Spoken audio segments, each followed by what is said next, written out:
I just got back from Thailand and had a wonderful trip. Now, when you travel to Thailand, there are a lot of things you can do wrong. Here are 8 things that I did right. Taking enough cash. This makes it much easier to budget your trip and you just exchange money when you need to when you're on holiday. Now, if you are using an ATM situation, if you've got a card and you are pulling out money on a daily or twice daily or every couple of days basis, then what tends to happen, you tend to lose track on how much you're spending, and there can be costly card fees in regards to pulling out money when you are in Thailand.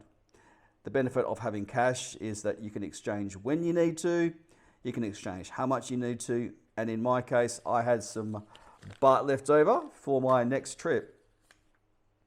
Now, just to give you an idea, if I was to take out money from an ATM every couple of days, it's going to cost you 200 baht every time you take money out.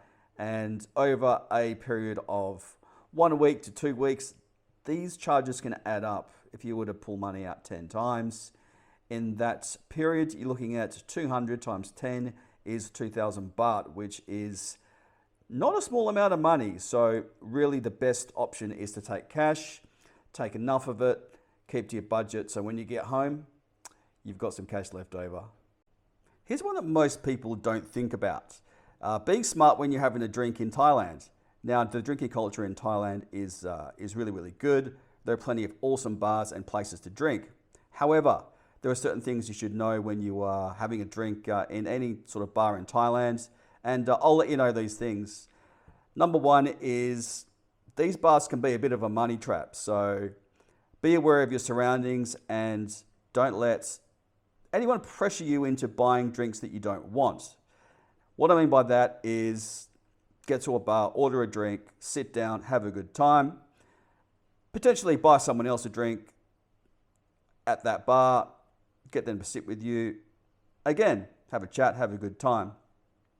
If you're feeling pressured into buying too many drinks in a short amount of time, what I mean by that is you bought someone a drink, they've necked it, you're probably a quarter of the way down, drinking as you normally would. They're looking at you like this, expecting another drink. Now, in my opinion, that is just a bad practice. Good bars won't do that. So if that happens to you, and it's happened to me before, it happens to everyone. What I would tend to do is finish your drink. If you're not having a good time, then just move on to the next bar. There are hundreds and hundreds and hundreds of bars in Thailand, and just enjoy the next one. Same thing can be said with going to a bar and say ringing a bell.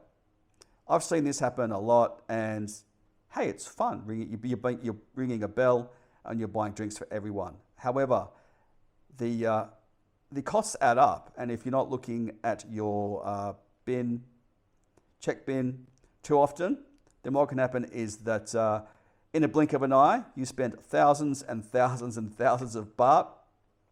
Whereas look, for some people that's not an issue, but for most people they come to Pattaya on a budget, and if you're looking to have a good night and not blow your week's budget in one night, which I've seen before, it can happen to anyone, then just be aware of who you're buying drinks for, and just in general, the amount of drinks you are buying per night. Always keep a look at your check bin, check it every drink or two, and you'll have an amazing night. Really just be smart when you're drinking in Thailand. Now, sorting out my accommodation early was something that I did on purpose, and something that I thank God that I did, because if you're wanting to stay in a particular area, for me it was Soi Buakhao because of the convenience. I thought, yes, I want to get my accommodation sorted as soon as possible. So I booked it nice and early, got a good room in a good location, and I was happy. Look, I didn't have to worry about booking somewhere that's going to cost me more, because the longer you leave it in regards to booking your accommodation, generally the more it's going to cost. I think as a rough guide, if you book around about 3 months or more out from your trip, then you're going to get the best amount of options for the price. If you're booking off season, you might get lucky and get a good deal closer to the date. But you just never know. I'd rather just take the risk of booking early, book something with a free cancellation. So if something happens to you, you can always change your mind. And it just gives you the most amount of options for the best price. So book early, guys. Don't leave it till the last minute. Just gives you the best amount of options when you're in Pattaya. One thing I did purposely this trip is to spend less time on Walking Street. This is for a few reasons. Number one being the cost. The cost per drink and the cost to have a good time, a good night in Walking Street is predominantly more than other areas of Pattaya. So I did go to Walking Street a few times. Did I have a good time? It was okay, but compared to other places in the city, I believe you can have a lot more fun for a lot less money. Now I'm talking about places like Soi Buakhao. It's a very popular hub. It's a very popular nightlife area. The prices per drink are a lot less. In some cases half, in some cases 25%. So you're spending a lot less money. I believe that the vibe's a lot better in that area too. Walking Street's very busy. It's very in your face. It's very lively, which is good in a way, but again, it's bad in a way. If you're the sort of person who likes to have a good night, find a nice busy-ish bar, not over the top, you want to post up, have a few drinks with a few friends, then I believe that Soi Buakhao area is a much better option. Now, in Soi Buakhao, you've got an area called LK Metro. LK Metro is a great little nightlife district, plenty of places to go, to drink, to have a good time. And there's not as many options as Walking Street, but it's a lot better on your wallet. So in my opinion, avoiding Walking Street was a better option in this trip, and it's something that I'll be doing in the future. Now, getting an eSIM was something that I did this trip, and it's something that I will do in the future in regards to making your trip a lot easier. Now, the reason why getting an eSIM before I left is a better option is that when I land on the ground in Thailand, my phone's ready to go. I know if I was to wait till potentially the next day, get my phone organized, then potentially the cost is a little bit less, but not by much. I'm more of a convenience guy. So if I can get my phone set up, ready to go, so that when I hit the ground running, I don't have to worry about getting my SIM card from a 7-Eleven or a phone shop, and it'll just make my trip a lot more pleasurable. So if you've got a newish phone, I highly recommend getting an eSIM sorted before you go.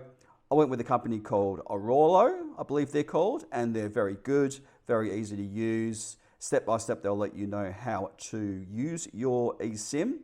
And look, from my point of view, getting an eSIM moving forwards is the way to go. If your phone can take an eSIM, then it makes your holiday a lot easier and a lot less time consuming looking for a phone SIM. Now, eating the local food. This is always a highlight of me traveling to Thailand. Eat the local food and eat plenty of it. I ate plenty of curries, like your Masaman curries, your Penang curries, good local spice, really good flavor. I can't get enough of having a good curry.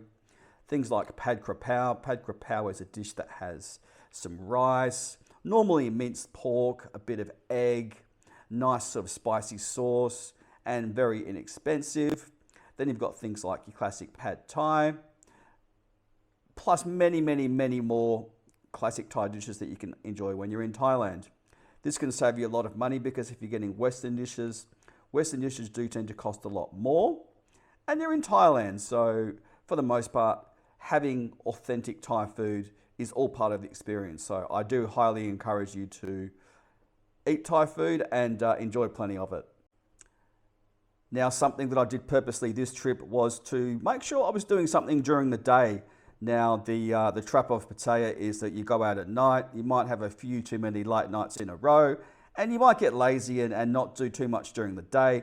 This trip I wanted to make sure that I was getting stuff done during the day to kind of break the monotony of potentially drinking too much. So what I would tend to do is set myself a task during the day, even if it was only a couple of hours, to go down to the beach, go for a walk. There were a couple of really good festivals when I was in Pattaya. One was the Kite Festival when I arrived. That was amazing to go to the beach and see all the various different kites. It wasn't what I expected.